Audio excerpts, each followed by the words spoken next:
Hello and welcome to Hardman Talks.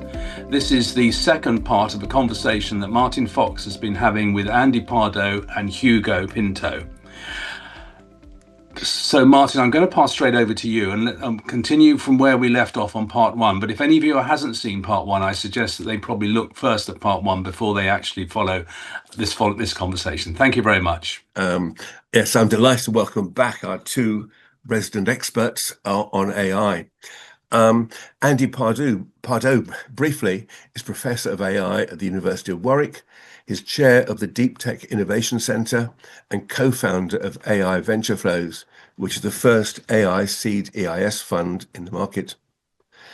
And Hugo Pinto, a leading expert in the field of digital, data and AI, and the founder of Human Plus Machine. Last time in the first programme, we explained why the development of AI has reached such an exciting phase. Today, we're looking at the investment opportunities that AI offers for the private investor. So kicking off, question for both of you. With so many billions being invested in AI by governments and large businesses, where are the opportunities for private investors and where does that fit into the overall scheme of things?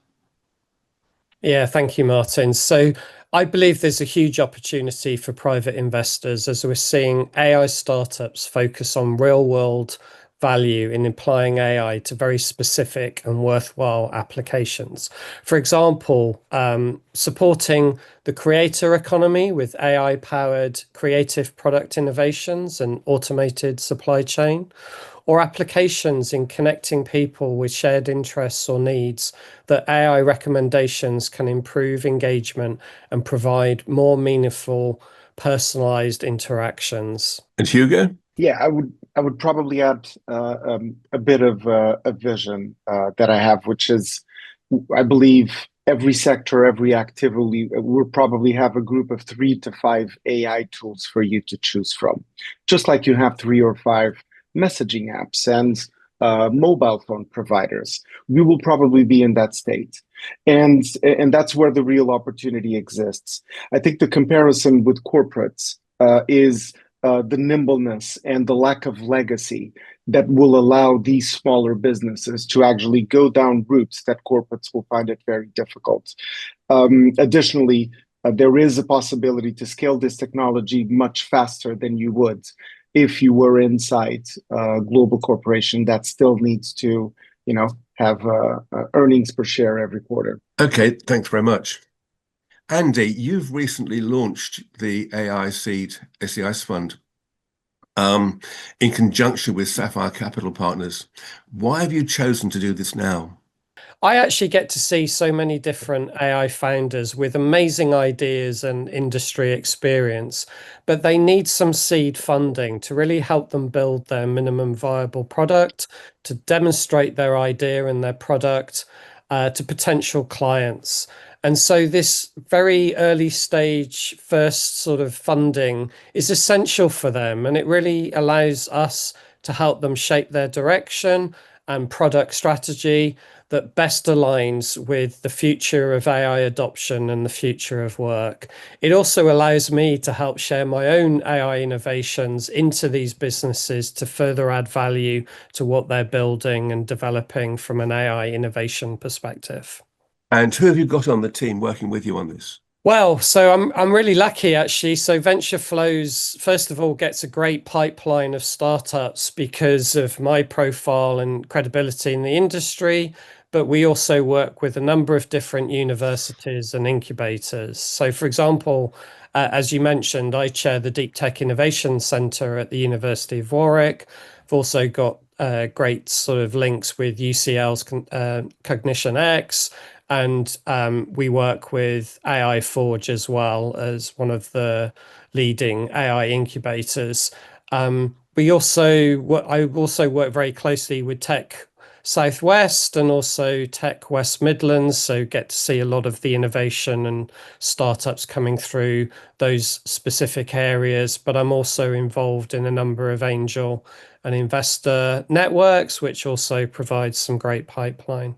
Plus, we have the rest of the venture flows team. So Bruce and Andrew have great networks and connections to the startup community. So we get startups coming from all three of us in terms of sort of pipeline, which is great. Plus, we're working with Sapphire, who are an award-winning fund manager as well. And Hugo, what's your role in this? Yeah, so I guess coming up and identifying the good ideas and the good opportunities for AI as businesses is one part of it, but then understanding what's needed for good commercialization to make the business viable, find the pathway to growth, help create the right go-to-market strategy and approach, whether it's a partnership strategy, whether it's understanding you need something tailored for different specific stakeholders. So there was quite a bit of work to make sure that that great idea is ready to be, one, understood, and two, adopted by the target markets. That sounds good. Thank you. And now a question for both of you. How do you support the companies that you invest in?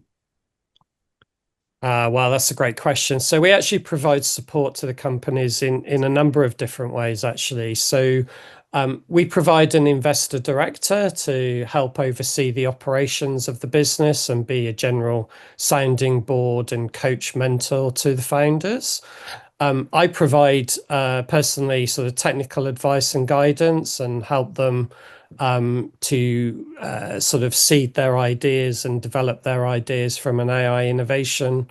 Plus, Bruce and Andrew, the other co-founders of the fund, are also available to provide additional guidance and support in their own areas as well. Plus, we have an amazing team of advisors, so Hugo being one of those. So we've got a great support network to really provide guidance and advice in lots of different areas. And Hugo? At this stage of businesses, it's mostly about identifying where the gaps are, right? Because to build a robust business, you need robust people with knowledge across several domains. So whether it's go-to-market, whether it's introducing them to the right skills that they're in search for, or helping them understand what are the things they need to work on a little bit more. I mean, examples, for instance, one of the companies that I've been advising for several years, the key conversation for them was helping them get out of the mindset of we have to launch another app and actually launch their AI business in the channels that already existed. So WhatsApp, SMS, et cetera, et cetera. And sometimes that one piece of advice and that one, have you thought about this, is good enough to actually help startups make a breakthrough and unlock their path for growth. Thanks ever so much. That's really good. Next question. AI is moving very fast. So how long do you foresee the investment being made for from when it's first made to exit? Because in recent years, the time expected for CDIs has got a bit longer and longer. And so I'm interested in the fast-moving world, how this will be changed. Yeah, that's a great question. And actually, because, as you say, the speed of AI innovation is going so quickly, we are actually looking at a 3-year to target exit for our portfolio companies. And as you say, this is very different to normal SaaS firms. So the speed of change of AI combined with the IP that is likely to be of interest to larger corporates as they start to integrate AI solutions is really driving that speed of sort of exit for companies. With this new generation of technology going from idea to revenue can be a matter of months now, and sort of getting that market fit and pushing to scale quickly can be achieved much, much faster than it has ever been before. So time is also critical to maintain that sort of protectable innovation and IP. So the timelines are very much compressed now. So that's all good news for investors, and it's very much it's survival of the quickest at the moment, I would say.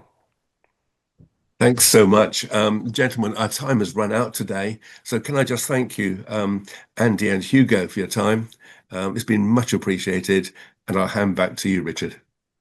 Thank you, Martin, and just like to echo what Martin said to Andy and Hugo, because it's been a fascinating discussion, and thank you for putting two parts of the issue together today. So we have now got some very good information that our audience can digest. And so if you are in the audience and you have decided that you have questions that you need to ask, please do get in touch with us, and we're going to continue with this conversation in future. But gentlemen, thank you very much indeed, and goodbye.